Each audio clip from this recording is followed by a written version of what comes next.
1975 সালের 15 আগস্টের রাজনৈতিক পট পরিবর্তন এবং একদলীয় বাকশাল শাসনের অবসান ঘটানোর মূল নেপথ্য কারিগর হিসেবে বিবেচনা করা হয় সাবেক সেনা কর্মকর্তা মেজর শরীফুল হক ডালিম ও রাশেদ চৌধুরীকে।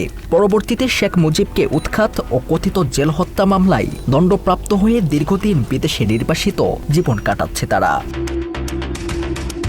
সম্প্রতি 17 বছরের ফেসিবাদী শাসন পতনের প্রেক্ষাপটে দেশপ্রেমিক এই সামরিক কর্মকর্তাদের স্বদেশে ফিরিয়ে এনে উপযুক্ত মর্যাদা দেওয়ার দাবি জোরালো হয়ে উঠেছে। এই একই সুর তুলে ধরে সাবেক সামরিক কর্মকর্তাদের অবদান ও বীরত্বকে সঠিকভাবে মূল্যায়নের জোর তাগিদ দিয়েছেন বীর প্রতীক কর্নেল অবসরপ্রাপ্ত হাসিনুর রহমান।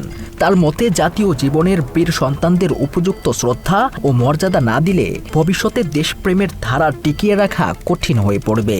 এই দায়িত্ব সম্পন্ন বিএনপি এদেরকে ফিরে নিয়ে আসা এবং মর্যাদা সহকারে লাল গালিচা দিয়ে এদেরকে সম্মানিত করা, এটা আমাদের গর্ব। বীরদের সম্মান না করলে আর বীর জন্ম হবে না। আপনারা মনে করেন না এদেরকে সম্মান না করলে আমরা করতে পারবো না। ইনশাআল্লাহ এদের আমরা ফিরিয়ে আনবো। আপনারা যদি গাদ্দারি করেন আপনারা চলে যাবেন। আমি এদেরকে সম্মান করি, আজীবন করবে, এটা আমাদের গর্ব। সূর্য সন্তান আমি আবারও বলি।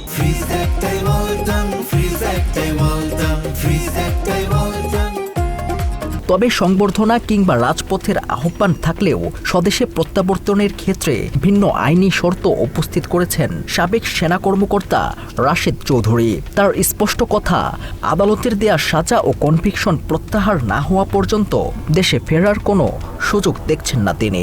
জিয়াউর রহমান হোক, সরকার হোক, ছাত্র জনতা হোক, যে কোনো লোক আমাদেরকে স্বাগত জানায়। আমরা তো যাবোই। আমরা আফটার অল এটা আমাদের দেশ। কিন্তু কথা হলো, যেটা হলো দুইটা জিনিস করতে হবে।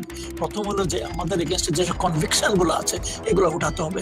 দুইটা কনভিকশন, একটা হলো মুজিব হত্যার বিচার, আরেকটা হলো জেল হত্যা। দুটোটার মধ্যে আমাদের কনভিকশন আছে। এগুলো না উঠালে আমরা যেতে পারবো। একদিকে একনায়কতন্ত্রের অবসান ঘটানো, কর্মকর্তাদের বীরত্বগাথা ও তাদের ফিরিয়ে আনার দাবি, অন্যদিকে বিচারিক আদালতের দেয়া রায় ও আইনি বাধ্যবাধকতা, দুই বিপরীত বাস্তবতার মুখোমুখি দাঁড়িয়ে এখন পুরো বিষয়টি। আইন ও ইতিহাসের এই জটিল অমীমাংসিত অধ্যায় শেষ পর্যন্ত কোন দিকে মোড় নেয় সেটিই এখন দেখার বিষয়। বাংলা এডিশন, ঢাকা।